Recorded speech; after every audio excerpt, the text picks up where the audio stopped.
നമസ്കാരം.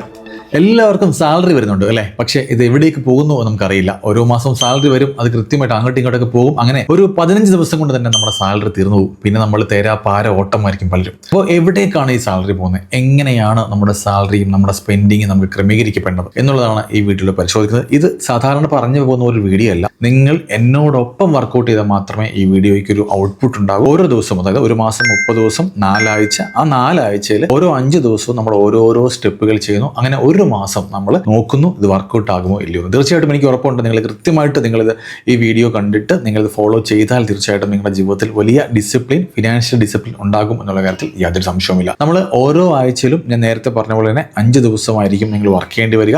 ഫസ്റ്റ് വീക്കിനെ നമുക്ക് ബേസിക് ആയിട്ട് എടുക്കാം, രണ്ടാമത്തെ വീക്കിനെ നമുക്ക് ഡ്രീം എന്ന് പേരിടാം, മൂന്നാമത്തെ വീക്ക് ഹാബിറ്റ്സ് ആണ്, നാലാമത്തെ വീക്ക് പ്ലാനിങ് ആണ്. അങ്ങനെ ഓരോ വീക്കും നമുക്ക് പ്ലാൻ ചെയ്യാം, ഓരോ വീക്കിലേക്കും കിടക്കാം. പ്രവാസികൾക്ക് പ്രത്യേകിച്ച് ഈ വീഡിയോ വലിയ ഉപകാരമാകും എന്നുള്ള കാര്യത്തിൽ യാതൊരു സംശയവുമില്ല. നിങ്ങളുടെ ഫ്രണ്ട്സിന് ഈ വീഡിയോ സെൻഡ് ചെയ്ത് കൊടുക്കുക.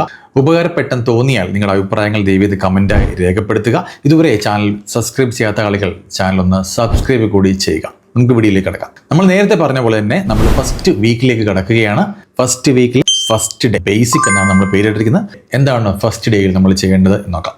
ഡേ 1 നമ്മൾ ചെയ്യേണ്ടത്, നമ്മൾക്ക് കൃത്യമായിട്ട് എത്ര ബാങ്ക് അക്കൗണ്ടുകൾ നിങ്ങൾ ഹോൾഡ് ചെയ്യുന്നുണ്ട്. NRI ആണെങ്കിൽ തീർച്ചയായിട്ടും നിങ്ങൾക്ക് NRI അക്കൗണ്ട് കാണും, ചിലർക്ക് NRO കാണും, ചിലർക്ക് നാട്ടിൽ സേവിങ് അക്കൗണ്ട് കാണും, ഇനിയും വൈഫിനും ഒക്കെ അക്കൗണ്ടുകൾ ഉണ്ടാവും അല്ലേ? അപ്പോൾ ആ അക്കൗണ്ടുകളൊക്കെ നിങ്ങൾ മാനേജ് ചെയ്യുന്ന അക്കൗണ്ടുകൾ എത്രയാണോ അത്രയും അക്കൗണ്ടുകൾ എത്രയാണ് എന്ന് നിങ്ങൾ ഉറപ്പുവരുത്തുക. പിന്നെ UPI അക്കൗണ്ടുകൾ കാണും, അതുപോലെ തന്നെ ഗൾഫിൽ തന്നെ പല മണി ട്രാൻസ്ഫർ ആപ്പുകൾ കാണും. ഖത്തറിലൊക്കെ ആണെങ്കിൽ QNB എന്ന് പറയുന്ന ആപ്പ് ഉണ്ട്, ബഹറിലാണെങ്കിൽ ബെനിഫിറ്റ് ആപ്പ് ഉണ്ട്, ഇനിയിപ്പോൾ UAE ലാണെങ്കിൽ പേയ്റ്റ് ഉണ്ട്. അങ്ങനെ പല ആപ്ലിക്കേഷൻസും യൂസ് ചെയ്യുന്നതാവും നിങ്ങൾ. അപ്പോൾ കൃത്യമായിട്ടും ആപ്ലിക്കേഷൻസ് ഏതൊക്കെയാണ് നിങ്ങൾ യൂസ് ചെയ്യുന്നതെന്നും കൃത്യമായിട്ട് എത്ര ബാങ്ക് അക്കൗണ്ടുകൾ നിങ്ങൾക്കുണ്ടെന്നും ഡേ 1 നിങ്ങൾ ചെക്ക് ചെയ്യുക. ഇത് മാത്രം നിങ്ങൾ ഡേ 1 ചെക്ക് ചെയ്താൽ മതി. ഇനി നമുക്ക് നെക്സ്റ്റ് ഡേയിൽ മറ്റു ടാസ്കിലേക്ക് കിടക്കാം. ഡേ 2 നിങ്ങൾ ചെയ്യേണ്ടത് ഓരോ ബാങ്ക് അക്കൗണ്ടുകളും ഓപ്പൺ ചെയ്യുക. അതിലെ സ്റ്റേറ്റ്മെന്റുകൾ പരിശോധിക്കുക. എത്ര രൂപ നിങ്ങൾക്ക് ഓരോ അക്കൗണ്ടിലും ബാലൻസ് ഉണ്ട് എന്ന് നോക്കുക. കഴിഞ്ഞ മാസത്തെ സ്റ്റേറ്റ്മെന്റ്സുകൾ എടുത്ത് പരിശോധിക്കുക. എവിടേക്കാണ് നമ്മുടെ ചിലവുകൾ കൃത്യമായി പോകുന്നത് എന്ന് മനസ്സിലാക്കുക. ഇത് ചെയ്യണമെങ്കിൽ നിങ്ങൾക്ക് നെറ്റ് ബാങ്കിങ് ഫെസിലിറ്റി ഉണ്ടാവണം. തീർച്ചയായിട്ടും പലർക്കും NRI അക്കൗണ്ട് ഉണ്ട്, NRO അക്കൗണ്ട് ഉണ്ട്, പക്ഷേ നെറ്റ് ബാങ്കിങ് ഇല്ല. അപ്പോൾ തീർച്ചയായിട്ടും നെറ്റ് ബാങ്കിങ് ഒരു വളരെ കമ്പൽസറി ആയിട്ടുള്ള കാര്യമാണ്. അത് നിങ്ങൾ എടുത്തു വെക്കുക. ഡേ 3 നിങ്ങൾ ചെയ്യേണ്ടത്, നിങ്ങൾ ബാങ്കുമായിട്ടൊന്നും ബന്ധമില്ലാത്തൊരു കാര്യമാണ്. നിങ്ങൾ സബ്സ്ക്രൈബ് ചെയ്തിട്ടുള്ള പല കാര്യങ്ങളുണ്ടാവും. എക്സാമ്പിൾ പറഞ്ഞാൽ ഇപ്പോൾ യൂട്യൂബിൽ നിങ്ങൾ പല ചാനലിൽ സബ്സ്ക്രൈബ് ചെയ്തിട്ടുണ്ടാവും, ചിലർക്കൊക്കെ നിങ്ങൾ പേയ്മെൻറ്റ് ചെയ്യുന്ന ചാനൽ ഉണ്ടാവും. അതേപോലെ തന്നെ നിങ്ങൾ ഫോളോ ചെയ്യുന്ന പല ഇൻസ്റ്റാഗ്രാം IDs, ഈ ഫേസ്ബുക്ക്, ഇവിടെയൊക്കെ പേയ്മെൻറ്റുകളുള്ള ഏതെങ്കിലും ആപ്ലിക്കേഷൻസോ സൈറ്റുകളോ പേജുകളോ നിങ്ങൾ ഫോളോ ചെയ്യുന്നുണ്ടെങ്കിൽ അവിടെയെല്ലാം അൺസബ്സ്ക്രൈബ് ചെയ്യുക, പേയ്മെൻറ്റുകളെല്ലാം ഫ്രീ ആക്കുക. ഡേ 4 നിങ്ങൾ ചെയ്യേണ്ടത്, നിങ്ങളൊരു പ്രവാസിയാണെങ്കിൽ നിങ്ങൾ ഓരോ മാസവും നാട്ടിലേക്ക് അയക്കുന്ന എമൗണ്ട് എത്രയാണെന്നുള്ളതും, അതേപോലെ നിങ്ങളുടെ ഗൾഫിൽ അല്ലെങ്കിൽ നിങ്ങൾ താമസിക്കുന്ന രാജ്യം എവിടെ ആയിക്കോട്ടെ അവിടുത്തെ എക്സ്പെൻസ് എത്രയാണെന്ന് നിങ്ങൾ മനസ്സിലാക്കി വെക്കുക. പലപ്പോഴും പലർക്കും അറിയില്ല എത്രയാണ് എനിക്ക് ഉണ്ടാകുന്ന എക്സ്പെൻസ്, അതേപോലെ നാട്ടിലേക്ക് എത്രയാണ് അയക്കുന്നത്, ഇതിനൊന്നും ഒരു കണക്കുമില്ല. തീർച്ചയായിട്ടും അതിന് കണക്ക് വേണം. അതുകൊണ്ട് 4th ഡേയിൽ നിങ്ങൾ ചെയ്യേണ്ടത്, നിങ്ങൾ എത്രയാണ് കഴിഞ്ഞ ഒരു 5-6 മാസമായിട്ട് സെൻഡ് ചെയ്തുകൊണ്ടിരിക്കുന്നത് അതിൻ്റെ ഒരു ആവറേജ് നിങ്ങൾ മനസ്സിലാക്കുക എന്നുള്ളതാണ്. അതേപോലെ തന്നെ നിങ്ങളുടെ എബ്രോഡുള്ള എക്സ്പെൻസും ഒന്ന് കണക്കാക്കി വെക്കുക. ഫസ്റ്റ് വീക്കിലെ 5ാമത്തെ ദിവസമാണ്. 5ാമത്തെ ദിവസത്തിൽ നിങ്ങൾ ചെയ്യേണ്ടത് ഇതുമാത്രമാണ്. പലർക്കും ബാങ്ക് അക്കൗണ്ട് ഉണ്ട്, പലർക്കും UPI IDs ഉണ്ട്, പക്ഷേ കൃത്യമായിട്ട് പാസ്വേഡ് എന്താണെന്ന് പോലും അറിയില്ല. ID എന്താണെന്ന്, അതായത് നെറ്റ് ബാങ്കിങ് ഉള്ളവരാണ്, പക്ഷേ നെറ്റ് ബാങ്കിങ്ങിന്റെ ID അറിയില്ല, നെറ്റ് ബാങ്കിങ്ങിന്റെ പാസ്വേഡ് അറിയില്ല. എപ്പോഴോ തന്നിട്ടുണ്ട്, പക്ഷേ അത് എവിടെയാണ് എഴുതി വെച്ചതെന്നോ അല്ലെങ്കിൽ ഓർത്ത് വെക്കാൻ പോലും പലർക്കും അറിയില്ല. അതുകൊണ്ട് കൃത്യമായിട്ട് നിങ്ങളുടെ പാസ്വേഡ് നിങ്ങൾ ക്രമീകരിക്കുക, അല്ലെങ്കിൽ തീർച്ചയായിട്ടും പല ഫ്രോഡ് ആക്ടിവിറ്റീസും നിങ്ങളുടെ അക്കൗണ്ടിൽ ഉണ്ടാവാനുള്ള ചാൻസ് ഉണ്ട്.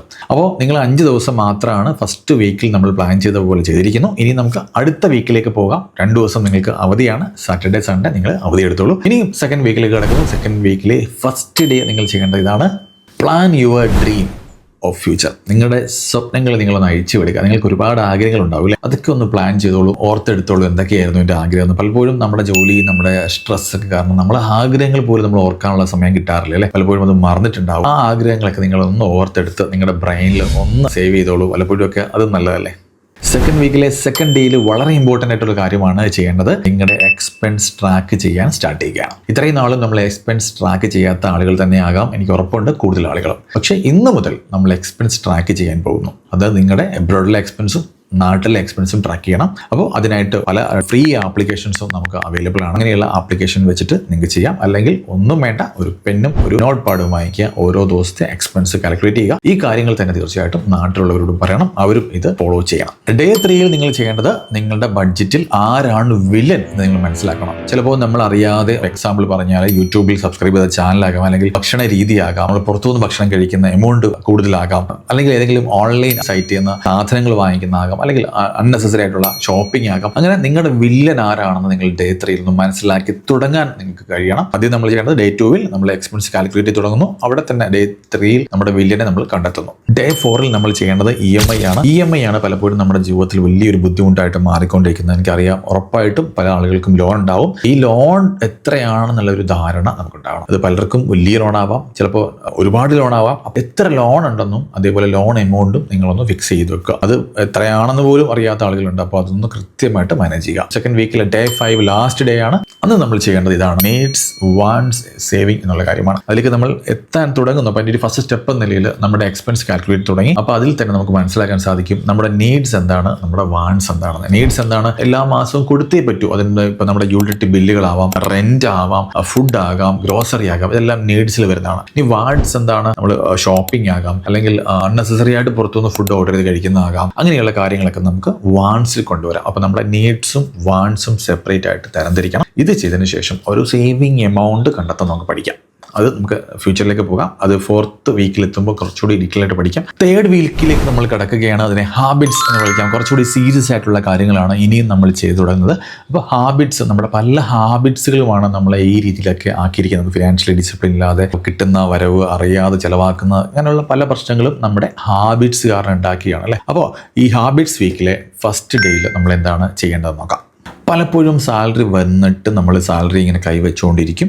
റെന്റ് പേയ്മെന്റ്, അങ്ങനെ യൂട്ടിലിറ്റി ബില്ല്, ഇതൊക്കെ ചെയ്യാൻ നേരം നമ്മുടെ കയ്യിൽ ക്യാഷ് ഉണ്ടാവാറില്ല. അപ്പോൾ ചെയ്യേണ്ടത്, സാലറി വന്ന് വിത്തിൻ 2 ഡേയ്സിൽ നമ്മൾ റെന്റ് അതേപോലെ തന്നെ നമ്മുടെ ബില്ലുകൾ, ഇതിൻ്റെയൊക്കെ ഡേറ്റ് ഫിക്സ് ചെയ്യുക. ഇപ്പോൾ എക്സാമ്പിൾ എല്ലാ മാസവും 1-നാണ് സാലറി വരുന്നതെങ്കിൽ അത് 2-നോ 3-നോ ആയിട്ട് നിങ്ങൾ ദയവ് ചെയ്ത് നിങ്ങളുടെ ബില്ലെല്ലാം തന്നെ സെറ്റിൽ ചെയ്യുക. നിങ്ങളുടെ റെന്റുകൾ കൊടുക്കുക. ഇങ്ങനെയുള്ള കാര്യങ്ങളെല്ലാം കൃത്യമായിട്ട് ചെയ്തു വെക്കുക. ഈവൻ ഒരു SIP ഒക്കെ ചെയ്യുന്ന ആളാണെങ്കിൽ SIP ഡേറ്റും നമ്മുടെ ഒരു ഫസ്റ്റ് വീക്ക് തന്നെ, സാലറി വന്ന ഫസ്റ്റ് ഡേറ്റ് വീക്ക് തന്നെ സെറ്റ് ചെയ്യാൻ തീരുമാനിക്കാം.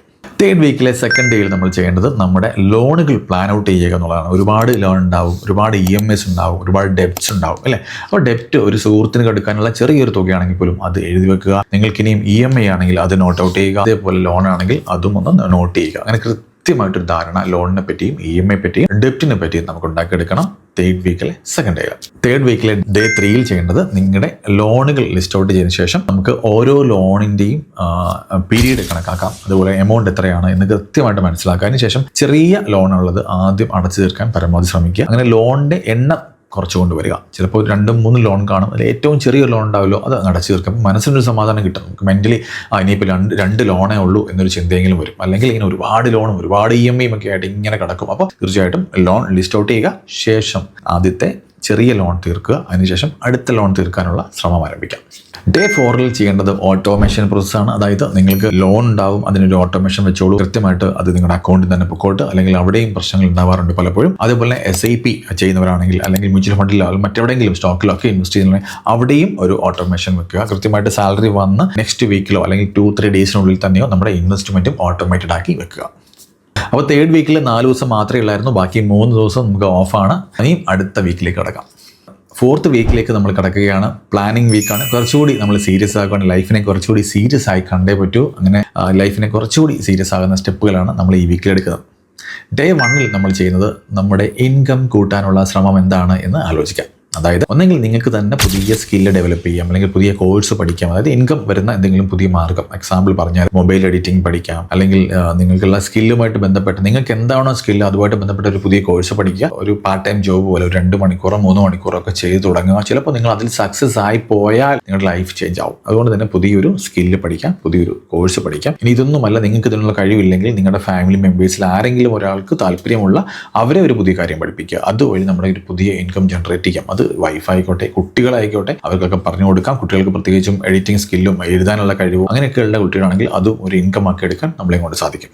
4th വീക്കിലെ ഡേ 2 നമ്മൾ ചെയ്യേണ്ടത് ഒരു എമർജൻസി ഫണ്ട് ക്രിയേറ്റ് ചെയ്യുക എന്നുള്ളതാണ്. കേൾക്കുമ്പോൾ തമാശയായിട്ട് തോന്നുമെങ്കിലും എനിക്ക് ഒരുപാട് സുഹൃത്തുക്കൾ അല്ലെങ്കിൽ നമ്മളോട് കോൺടാക്ട് ചെയ്യുന്ന പലർക്കും ഉണ്ടാകുന്ന പ്രശ്നം എമർജൻസി ഫണ്ട് ഇല്ല. 2 ലക്ഷം രൂപ 3 ലക്ഷം രൂപ വരുമാനമുള്ള ആളുകളുടെ പോലും ഒരു മാസം സാലറി ഒന്ന് വൈകിയാൽ അല്ലെങ്കിൽ സാലറി പെൻഡിങ് ആയാൽ അവർക്ക് അടുത്ത മാസം ജീവിക്കണമെങ്കിൽ പലപ്പോഴും കടം വാങ്ങേണ്ടി വരുന്നുണ്ട്. അതുകൊണ്ട് നമ്മുടെ ലൈഫിൽ നമ്മുടെ സാലറി വലിയൊരു ഇമ്പോർട്ടൻറ്റ് കാര്യം തന്നെയാണ് അല്ലേ. അപ്പോൾ തീർച്ചയായിട്ടും ആ സാലറി വരുമ്പോൾ അതിനെ റെസ്പെക്റ്റ് ചെയ്യുക, മുഴുവൻ ചിലവാക്കി കളയാതെ ഓരോ മാസവും കുറച്ച് കാശ് നമ്മൾ മാറ്റി വെച്ചേ പറ്റും. അങ്ങനെ മാറ്റി വെച്ചതിന് ശേഷം നമ്മുടെ കയ്യിൽ എപ്പോഴും ഒരു എമർജൻസി ഫണ്ട് ഉണ്ടാവണം. ജോലി നഷ്ടപ്പെട്ടാൽ, നമുക്കൊരു അസുഖം ഉണ്ടായാൽ, എന്ത് കാര്യത്തിനും അത് യൂസ്ഫുൾ ആകും. അപ്പോൾ ഒരു എമർജൻസി ഫണ്ട് എന്ന് പറയുമ്പോൾ നമ്മുടെ ചിലവിൻ്റെ 3 തന്നെ മൾട്ടിപ്ലൈ ചെയ്യാം. എക്സാമ്പിൾ ഒരു 30,000 റുപ്പീസ് ആണ് ഒരു മാസം നിങ്ങളുടെ ചിലവെങ്കിൽ നിങ്ങളുടെ കയ്യിൽ 90,000 റുപ്പീസ് നിങ്ങളുടെ കയ്യിൽ ഒരു എമർജൻസി ഫണ്ടായിട്ട് അത് മറ്റൊരു ബാങ്ക് അക്കൗണ്ടിൽ തന്നെ നിങ്ങൾ ഹോൾഡ് ചെയ്യണം. 4th വീക്കിലെ ഡേ 3 നമ്മൾ ചെയ്യേണ്ടത് എമർജൻസി ഫണ്ട് നമ്മൾ സെറ്റ് ചെയ്തു. ആ എമർജൻസി ഫണ്ടിനെ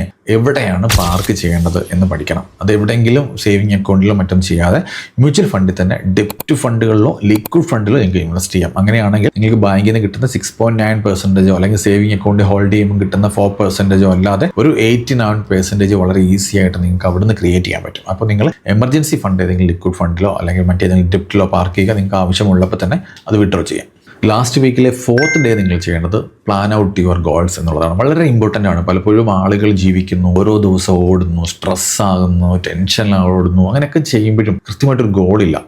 ജോലി കുറച്ചുകൂടി നന്നാവണമെന്ന് ആഗ്രഹമുണ്ട്, അല്ലെങ്കിൽ പല കാര്യങ്ങൾ നന്നാവണമെന്ന് ആഗ്രഹമുണ്ട്. പക്ഷേ ഇതൊക്കെ എന്തിനാണ് ചെയ്യുന്നത് എന്നൊരു ചിന്ത പലപ്പോഴും വരുന്നില്ല. അപ്പോൾ തീർച്ചയായിട്ടും നിങ്ങൾക്കൊരു ഗോൾ ഉണ്ടാവണം. Example child education. എൻ്റെ കുട്ടിക്ക് ഇപ്പോൾ ഒരു 8 വയസ്സായി, ഒരു 10 വർഷം കൂടെ കഴിയുമ്പോൾ അവന് അല്ലെങ്കിൽ അവൾക്ക് കോളേജിൽ പോകണം. അപ്പോൾ നല്ലൊരു ഹയർ സ്റ്റഡീസിന് പോകുമ്പോൾ തീർച്ചയായിട്ടും വലിയൊരു എമൗണ്ട് എൻ്റെ കയ്യിൽ ഉണ്ടാവണം, അല്ലെങ്കിൽ ആ സമയത്ത് അത് ഉണ്ടായിക്കോളും, എങ്ങനെയെങ്കിലുമൊക്കെ നടന്നോളും എന്നുള്ള ചിന്തയിലേക്ക് പോകരുത്. അത് നടക്കില്ല. അങ്ങനെയുള്ളപ്പോഴാണ് പലപ്പോഴും എഡ്യൂക്കേഷൻ ലോൺ എടുക്കേണ്ടി വരികയും അത് പിന്നീട് വലിയ ബർഡൻ ആവുകയും ചെയ്യും. അതുകൊണ്ട് തീർച്ചയായിട്ടും നിങ്ങളുടെ കുട്ടികളുടെ എഡ്യൂക്കേഷൻ, അതുപോലെ റിട്ടയർമെൻറ്റ് പ്ലാൻ, അതുപോലെ ഹോം, കാർ, ട്രാവൽ, എന്തും ആയിക്കോട്ടെ നിങ്ങളുടെ ഗോൾ, അത് കൃത്യമായിട്ട് പ്ലാൻ ഔട്ട് ചെയ്യുക. അതിന് എത്ര വർഷം നമുക്ക് അതിനായിട്ട് മാറ്റി വെക്കാൻ പറ്റും എന്ന് കൂടി നിങ്ങൾ പ്ലാൻ ചെയ്യുക. കുട്ടിയാണെങ്കിൽ നമുക്ക് മാറ്റി വെക്കാൻ പറ്റില്ല. കുട്ടിയുടെ എഡ്യൂക്കേഷൻ കറക്റ്റായിട്ട് ആ കുട്ടിയുടെ പ്രായം അനുസരിച്ച് തന്നെ സെറ്റ് ചെയ്യേണ്ടി വരും. ഇപ്പോൾ റിട്ടയർമെൻറ്റ് ആണെങ്കിൽ നമുക്ക് ആരോഗ്യമുള്ള സമയം വരെ ജോലി ചെയ്യാൻ പറ്റും. അപ്പോൾ ആ സമയം എത്രയാണ് അതിനുവേണ്ടി പ്ലാൻ ചെയ്യുക. ഒരു ട്രാവലിംഗ് വലിയൊരു ആഗ്രഹമാണ്, എനിക്ക് ഈ രാജ്യങ്ങളൊക്കെ ഒന്ന് പോകണമെന്ന് ആഗ്രഹമാണെങ്കിൽ തീർച്ചയായിട്ടും അതിനൊരു സമയം കൊടുക്കുക, അതിനുവേണ്ടി പ്ലാൻ ചെയ്യുക. അങ്ങനെ നമ്മുടെ ഗോൾസ് എല്ലാം ഒന്ന് എഴുതി വെച്ച് അതിൻ്റെ ഒരു പീരീഡ് കൂടി നോട്ട് ചെയ്ത് വെക്കുക.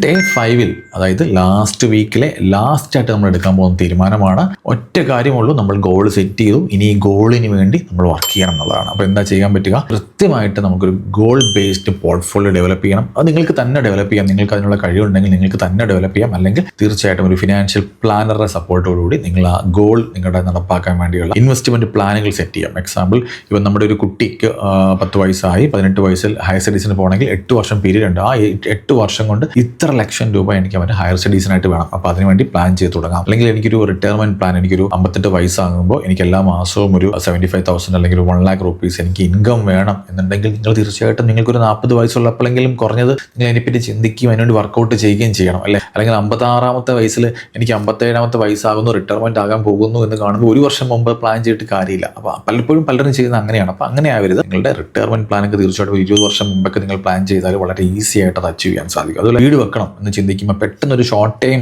ആഗ്രഹത്തിന് പുറത്ത് കയറി വീട് വെക്കുക അല്ലെങ്കിൽ ലോൺ എടുക്കുക, അങ്ങനെ ചെയ്യരുത്. നിങ്ങൾക്കൊരു ഹോം വേണമെന്ന് തോന്നുമ്പോൾ തന്നെ അതിനുവേണ്ടി പ്ലാൻ ചെയ്യുക. ഇത്ര വർഷത്തിനുള്ളിൽ വീട് വെക്കണം, അപ്പോൾ ഇത്ര വർഷത്തെ ഇൻവെസ്റ്റ്മെൻറ്റ് എനിക്ക് വേണം, അത് കൃത്യമായിട്ട് പ്ലാൻ ചെയ്യുക. അപ്പോൾ ലോൺ എടുക്കേണ്ടതും ലോൺ എടുത്ത എമൗണ്ടിനെക്കാട്ട് കൂടുതൽ ബാങ്കിന് കൊടുത്ത് ബാങ്കിനെ സഹായിക്കേണ്ടി വരുന്ന അവസ്ഥയിലേക്കൊന്നും പോകില്ല. അപ്പോൾ കൃത്യമായിട്ട് പ്ലാൻ ചെയ്യുക. അത് കൃത്യമായിട്ടും ഗോൾ മനസ്സിലാക്കുക. ഒരു ഗോൾ ബേസ്ഡ് പോർട്ട്ഫോളിയോ ഉണ്ടാക്കുക. നിങ്ങൾ ഇൻവെസ്റ്റ്മെൻറ്റ് ആരംഭിക്കുക. അപ്പോൾ ഇതൊക്കെയാണ് ചെയ്യേണ്ടത്. ഇതിനോടൊപ്പം ഞാൻ പറഞ്ഞോട്ടെ, എല്ലാവരും ഓരോ നിങ്ങളുടെ ആഗ്രഹങ്ങൾക്കും വേണ്ടിയും എഴുത്ത് ആരംഭിക്കുക. എല്ലാ ദിവസവും എഴുതാൻ ശ്രമിക്കുക. നിങ്ങളുടെ ജീവിതത്തിലുണ്ടായ കാര്യങ്ങൾ എഴുതാം, നിങ്ങൾക്കുണ്ടാകുന്ന അച്ചീവ്മെൻറ്റ്സ് എഴുതാം, നിങ്ങളുടെ ഗോൾ എഴുതാം. ഇതെല്ലാം നിങ്ങൾക്ക് എഴുതി വെക്കാം. കുറച്ചുകൂടി നമ്മുടെ ഇന്നർ പവർ അല്ലെങ്കിൽ നമ്മുടെ കോൺഷ്യസ് മൈൻഡ് അതിനുവേണ്ടി നമുക്ക് വേണ്ടി വർക്ക് ചെയ്യും. നമ്മൾ അതിനുവേണ്ടി ശ്രമിച്ചുകൊണ്ടേയിരിക്കും. അതുകൊണ്ട് തീർച്ചയായിട്ടും ഈ വീഡിയോ ഉപകാരപ്പെട്ടു എന്ന് വിചാരിക്കുന്നു.